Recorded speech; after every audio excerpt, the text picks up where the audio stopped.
have somebody here full-time. So when they're not doing preventive maintenance, they're taking care of the part stock. They'll also, in some cases, maybe add toner, clear misfeeds. Especially, teachers are not really good at clearing misfeeds. There's a lot of times teachers will just kind of slide out. Oh, it wasn't me. We have this experience at school districts. So with a full-time person, and we've had full-time people at other school districts, such as Council Rock, Philadelphia School District, and they loved it. Actually, Council Rock, I think we had 2 full-time. It was Council Rock and New Hope shared 2 full-time people. I have a question. And they loved it. In regard to what you said, the difference, the response time, if you're only going with the customer service rep, which is a 4-hour window. So say that it's 4 o'clock when we call and say our machine's down. That means if they have a 4-hour window, so they could possibly get here at 8 p.m. So what happens in that case? It would only be the normal business hours. Normal business hours. So now, as opposed to having someone on site, Yeah, somebody on site could chance their. then you're waiting until the next morning right. to, Yep. so to have someone come out. Yeah. And on the 4 big production machines, we're going to have these things called TCRU units.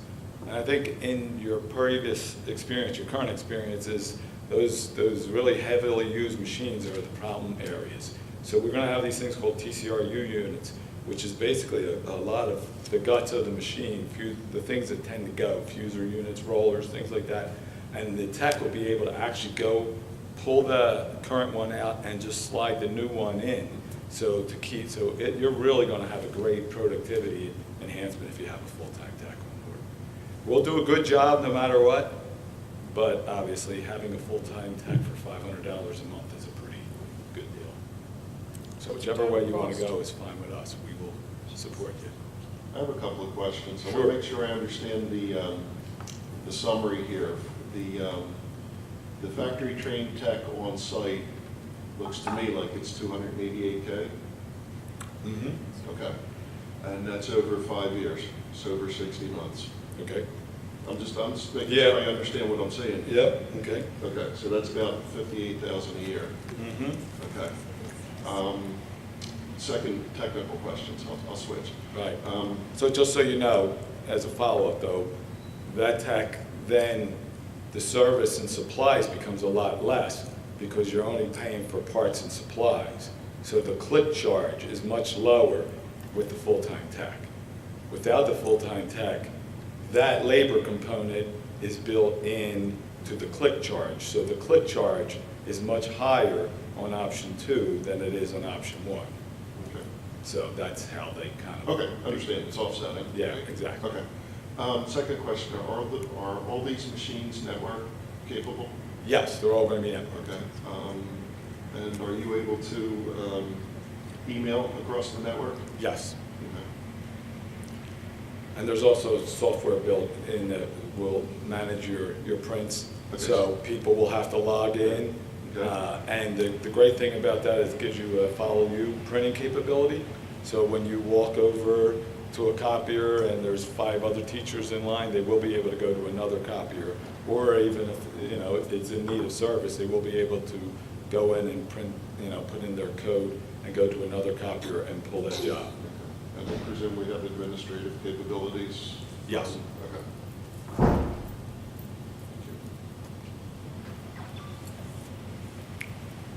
Anything else? So the job, when a teacher sends a job or somebody sends a job to a printer, it just goes to one specific printer, or does No, it? so it actually resides on the print server and it doesn't print out until you come. So the great thing about that is you eliminate waste. I don't know if any of you worked in an environment where people send a print job to the copier or the printer and it's just sitting there and they forget about it, they never pick it up. So all that kind of waste is eliminated after a certain amount of time of not being retrieved. That job will be automatically disappear. The other nice thing about it, obviously it's nice for security standpoint too. The other nice thing is sometimes, another example is, did you ever hit print and then say, oh, I forgot to change that one thing? So now you got to print it a second time, so now you wasted all that paper. So it's a wonderful software in terms of being green and reducing costs, reducing paper. things like that. Right, but when you send it to the server, does it go to one specific machine, or it's just on the server and can be accessed from any machine? Right, it just sits on the server, and as soon as you come and authenticate, then you can pull that, you can print that job at whatever copier you're at. Like, I'm sorry. I do have one more Sure. question. Do you have any data on the uptime of these devices or the MTBF or any of that data? Yes, with the RFP, we're guaranteeing 98% uptime. Okay. So if I was to send a job to print to the printer, Mhm. I then have to go to the printer and click for it to print, and then still have to wait there for it to print rather than it printing on my way down there? Yep, but they are fast, and so in a faculty environment, one of the things that people don't want is having tests sitting on the output tray. It's just like if you went to a copier and had to make a copy, it's just as fast. When you just switch, as soon as you're gonna have to authenticate either way, put in your code, whether you were gonna make a copy or whether you're gonna print. In print job, you just pick your print job, it prints right out. So Right. it's just like it's the same speed as making a copy. And That's stud, I'm sorry, Joe, that's for Yeah. security purposes. When you have, so for example, if we just take a special ed teacher that's printing out their IEPs or doing something like that, that's confidential information. So the copier's at the end of the hallway and that person pushes the button, that's gonna sit on that server until that person goes down to the copier, puts in their code, and it's go. Then it's gonna copy it or print it out for them, so that there's no chance of somebody walking up and seeing a student's IEP or any other type of confidential information. It doesn't come out until that teacher's actually there and sends it.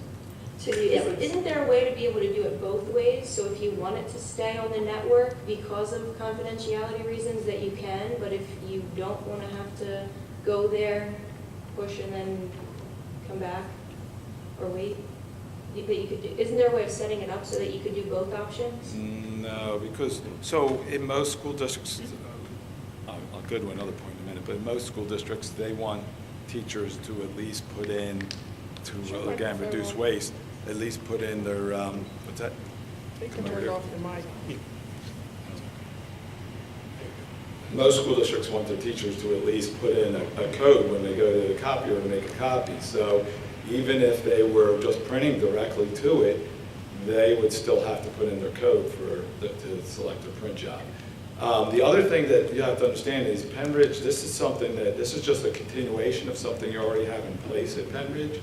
And one of the reasons why you put this in place was because you had the desire to get rid of printers. 5 years ago, when you did this RFP, you had approximately 470 printers in this district. So one of the things that allowed Pennridge to get rid of printers without having the issue of people saying, you can't take my printer because, you know, I print tests, I print IEPs, whatever it is from a security standpoint. One of the things that allowed that change management to happen was the fact that they have secure print. So, you know, there was not this, you know, fear of the stuff being sitting on the printer, or in this case, the copier. So you're down to, I think it was 30-some printers in the district, so, which is a great job because it's a lot more expensive to make, to print on a printer than it is on an MFP. So if I can just add, we implemented this functionality at least a year ago at this point, where we went to the follow-me print, and it was an initiative district-wide to save paper and the security. And it's really kind of cool, because if a copier is down, you can pick it up anywhere in the district. If I leave my office and I forgot to pick something up off the printer, it's at any one of the district printers. So there's great functionality with that. But based on what you guys are saying, we can't go to a separate printer because we need to have someone right there to fix that printer, because we don't want to have to walk all the way down the hall, so it looks like we wouldn't actually need that capability. Well, it seems like this goes off every time. Again, that's really a decision that you've got to make, whether or not you have a full-time tech. I think if I was in your shoes, I would make that decision for this small amount of money that's involved. But that's certainly up to you. I mean, that's why we provided two options. So, and 4 hour, you're still 4 hours response time. You're clearly going to have better than 4 hour response time with full-time tech on site. And the other problem is that even though it seems like you have a lot of copiers, because you have no printers, these are your only output devices. So you do tend to have lines during teacher prep time. So no matter, that's just true at any school. No, I think 4 hour response time is great. I think that's a great deal. Yeah.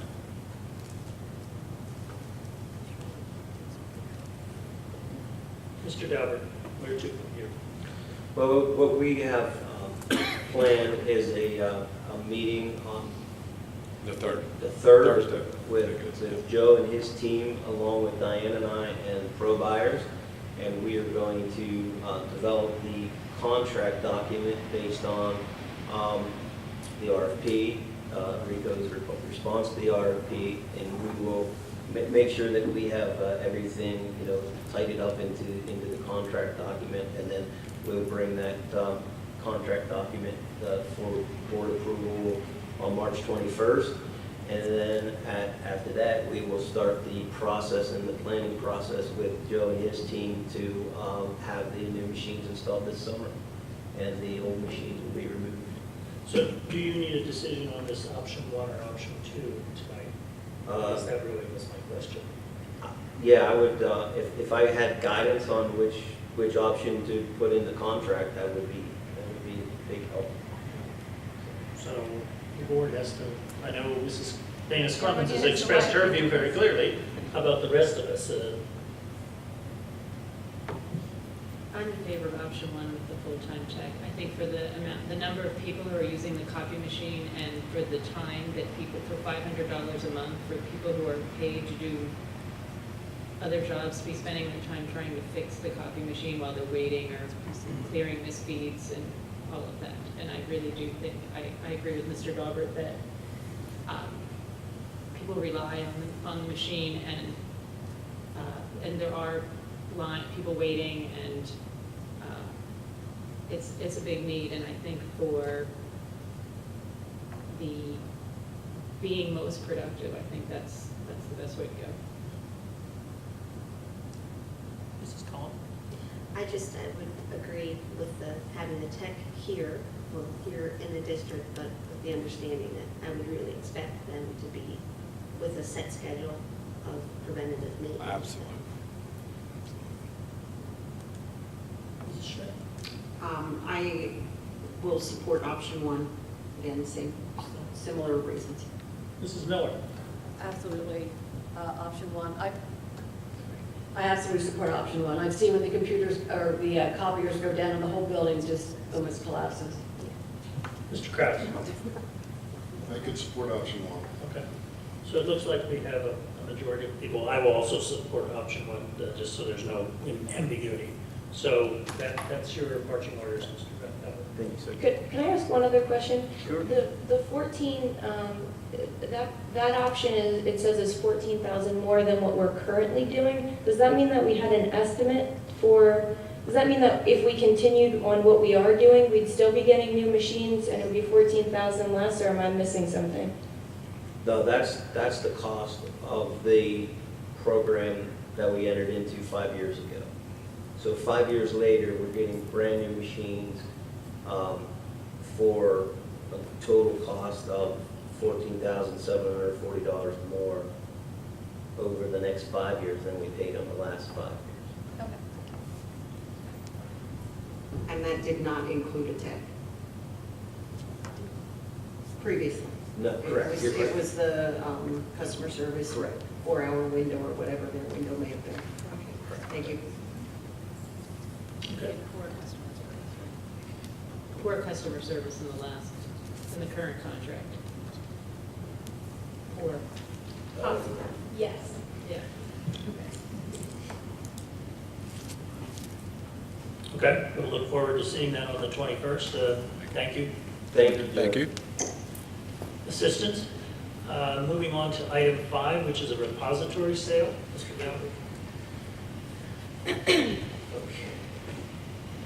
This is a repository sale that we received from Bucks County. Now, just to note, this sale was denied by the county.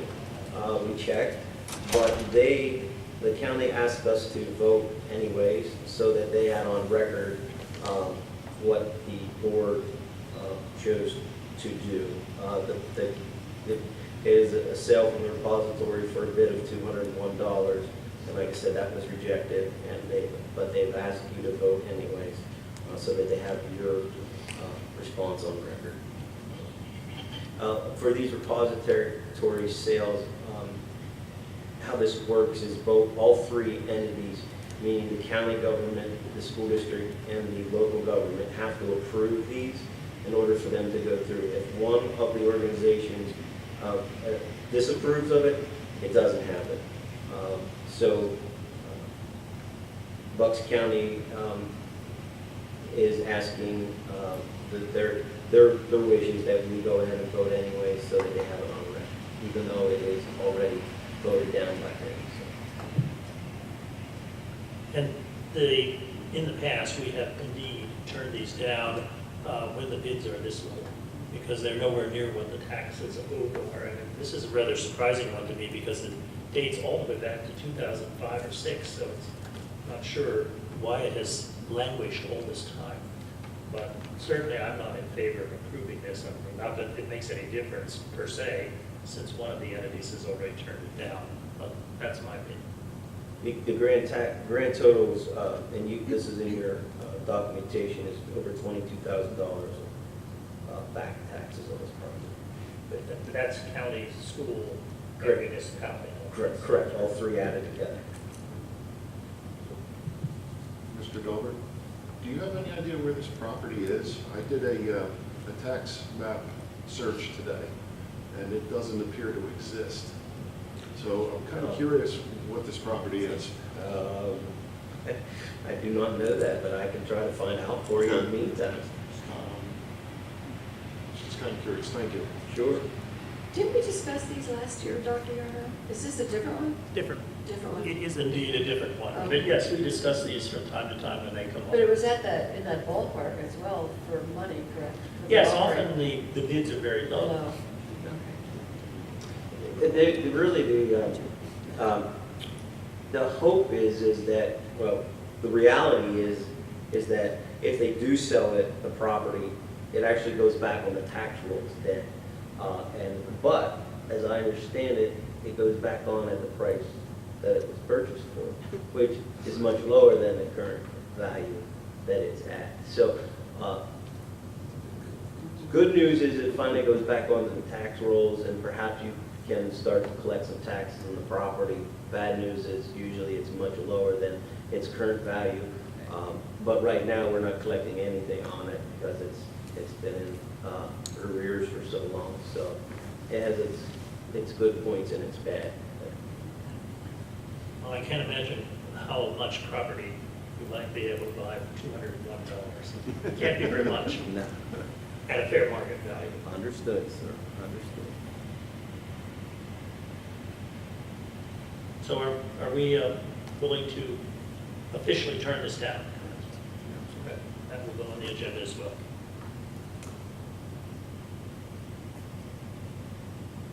Next thing is the Key Club request.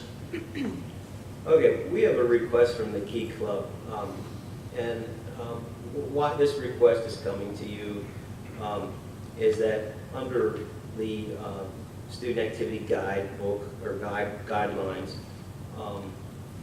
there's a statement in there that says, in no case shall an individual student or staff members benefit from funds in a unique, personal, and non-educational manner during one particular fundraiser. I'm sorry. Basically, and right there. In other words, in no case shall an individual student or staff member benefit from funds in a unique, personal, and non-educational manner. So what we have here is we have the Key Club that wishes to do a fundraiser and split the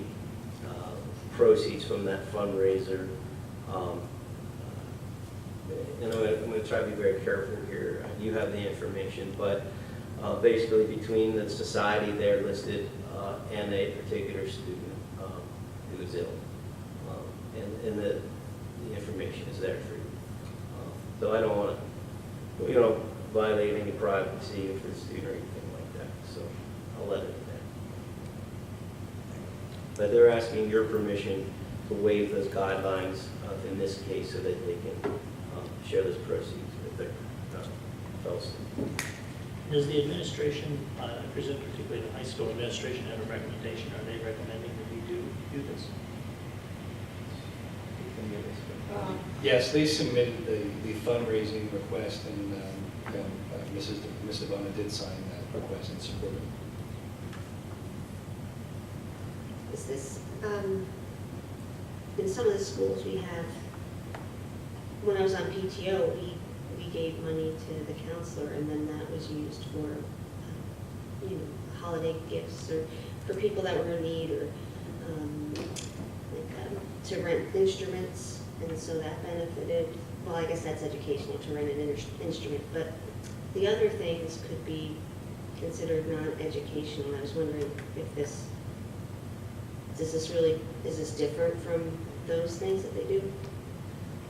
Yes, the PTO is a separate organization that has their own entity and their own rules and can kind of do with their funding what they wish.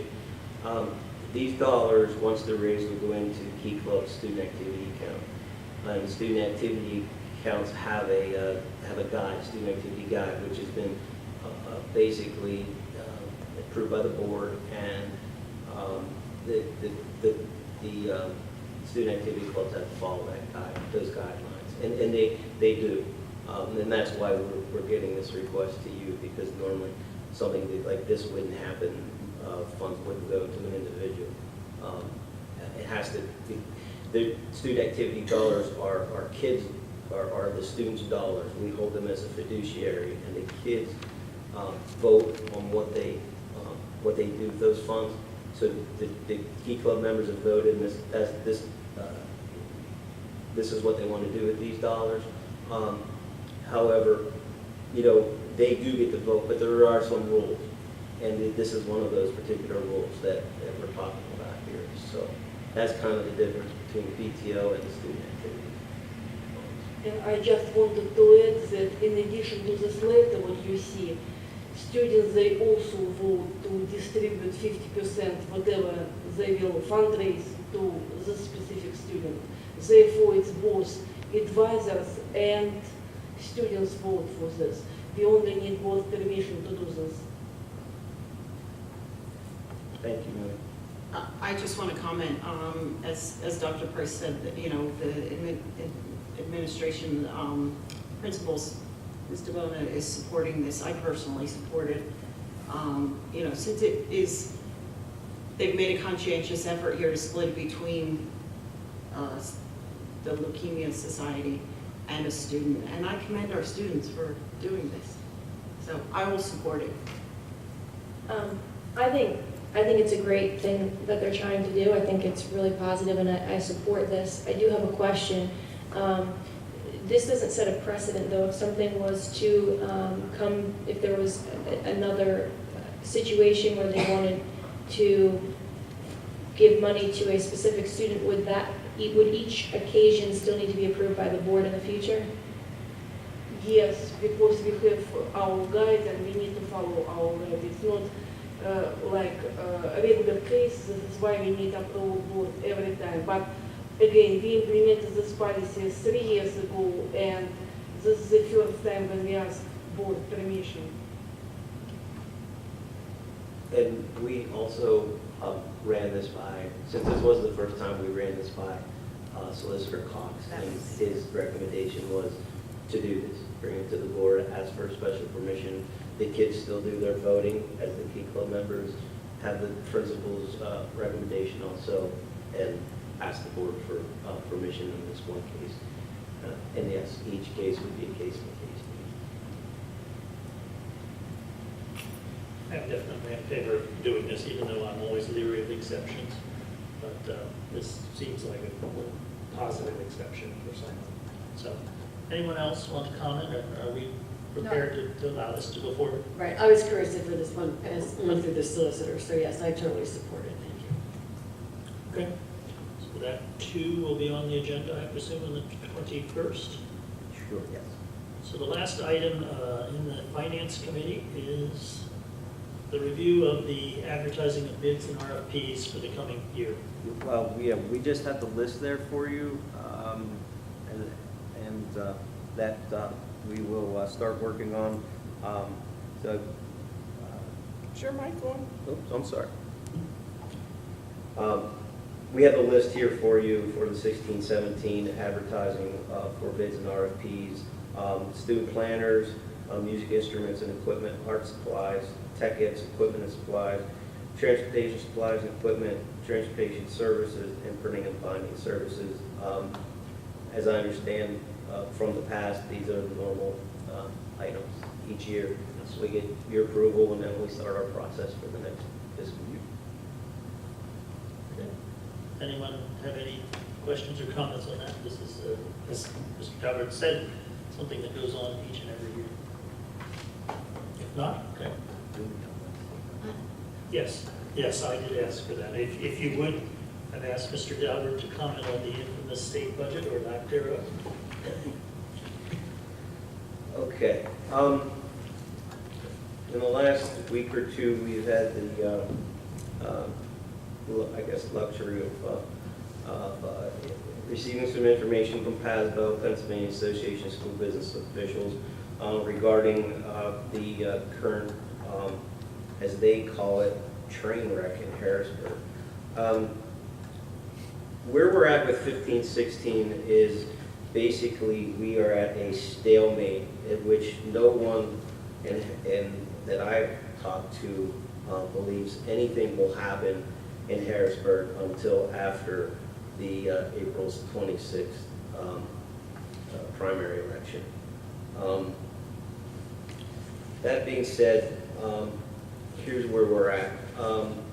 The governor, as you guys know, passed, or red line, blue line, whatever line you want, color you want to call it, a budget back in December, which he allowed for 50% of the basic ed funding, released special ed funding, retirement funding, basically everything else he released, except for 2/12 of the Social Security revenues and the PlanCon revenues to school districts, which is the reimbursement for debt service payments. Right now, there's about $3 billion basic ed funding that was cut from that budget in December, which is roughly about 50% of the state's all the school districts in the state's basic ed funding. Where we're at right now is PDE last week sent out a 2-page document which was a guideline for school districts in the state of Pennsylvania on how to basically shut down and what you need to do and what services you have to provide and the things that you should be looking into if you are contemplating shutting down.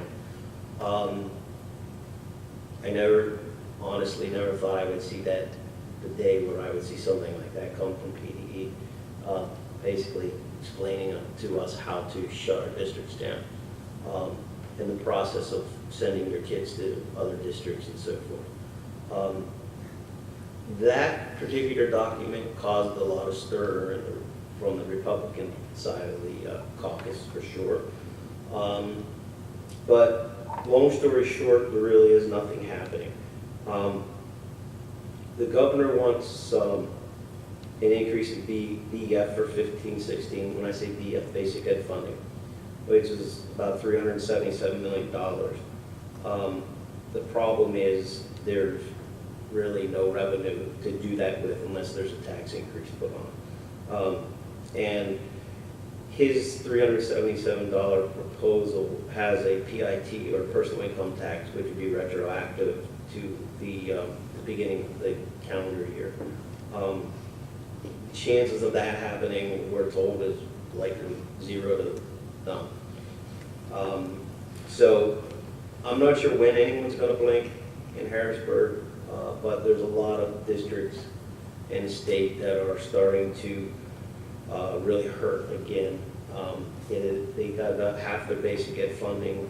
You can kind of take this in 6-month increments. We were stepping our way up to disaster when we were getting to Christmas time, and finally, they did something, and they got money out the district, so they wouldn't shut down, and they would actually come back after the Christmas break.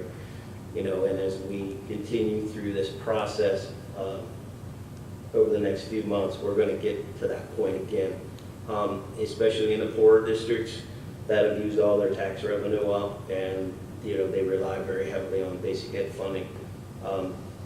Those districts will hurt very quickly, and truthfully, they have nothing to borrow with. They've already borrowed money, and with no hope of a state government or a state budget in sight, they really have nothing to back any more borrowing. So I would not be surprised if we saw districts in the state of Pennsylvania shut down. So that is some very sad and unfortunate news at this point in time. The governor then did propose a 16-17 budget, and he proposed a $200 million increase in basic ed funding for 16-17. Again, where's the money come from to fund that increase? There is a major revenue need in Harrisburg. The state budget has, I think the last I saw or what Hasbro said was a $2 billion structural deficit, or will soon have a $2 billion structural deficit.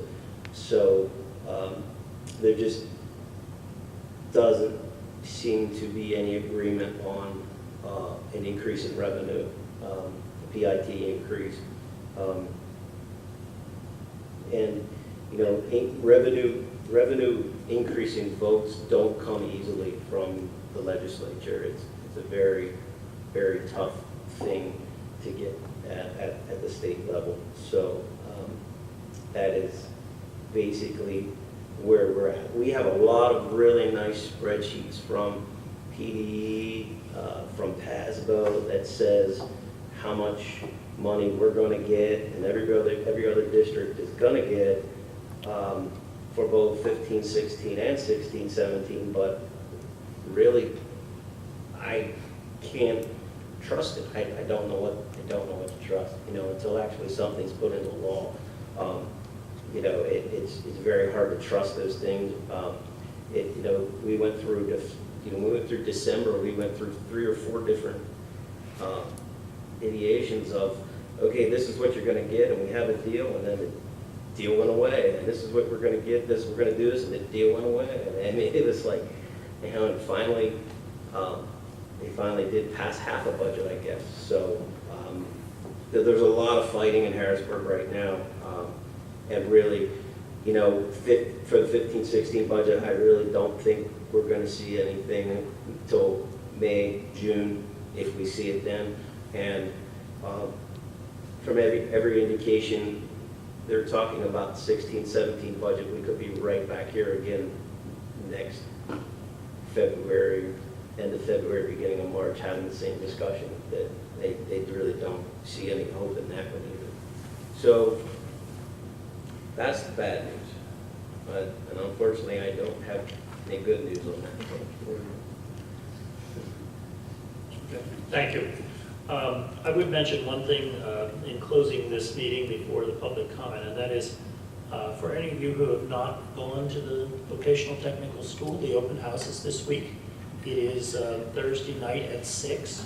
There's a ribbon cutting ceremony at 5:30, so if you haven't heard me speak enough, you can come and join us then. But certainly I would recommend, if you have the time and the interest, to come and see the renovated VOTEC. It's quite impressive from what I've seen.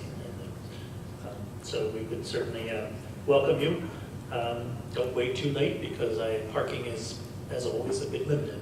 So, with that, public comment on the finance. Mrs. Herring.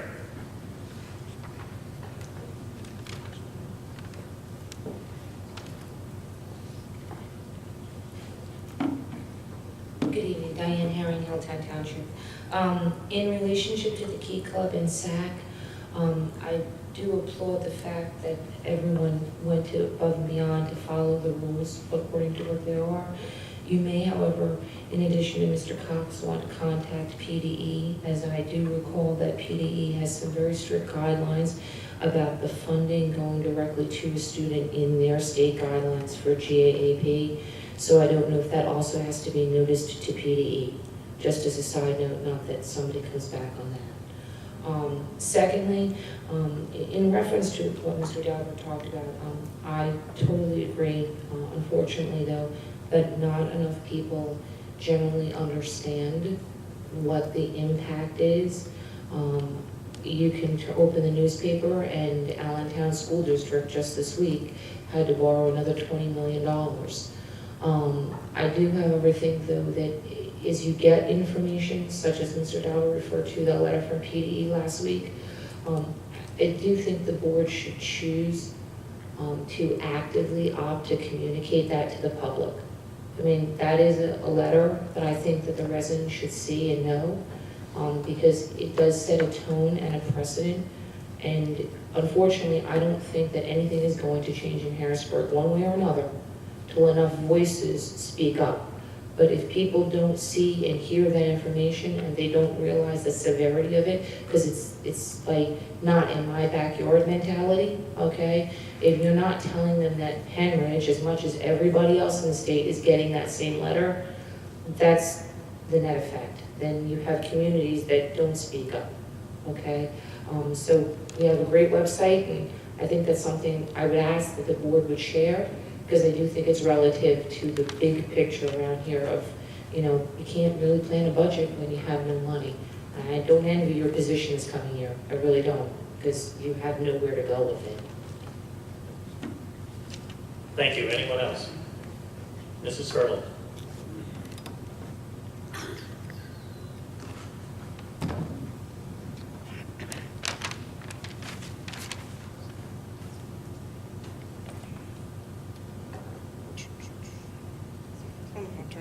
Myself. The face, the little coffee face. Where is it? It's a little face, sort of in the middle of the bottom. There you got it. Sue Furlong, West Rock Hill Township. It's not a lot of money, this electronic map thing you're talking about, I don't think, but I can't believe that there is not another government entity such as the Department of Highways or some entity at Doylestown that doesn't maintain maps that are already created for a purpose of road maintenance and that type of thing, that you could not adopt and provide information, perhaps not as sexy as the electronic methodology, but just as effectively, where you put out you're going to have to gather together all the addresses and give them to this guy. So you've done all the work. All you would have to do is create yourself a little database, because you're going to do it anyway, to hand it over to this guy and tell him which schools are associated with which addresses. You've done the work. So, you know, have some sort of a database where somebody enters in their address and it pops up and tells them which elementary school or middle school is associated with that property. I just don't see spending the money, because you're going to do the work anyway.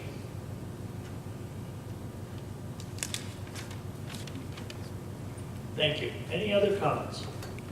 If not, this meeting is adjourned. Mrs. Schmidt, it's yours. Okay, we will start the facility meeting.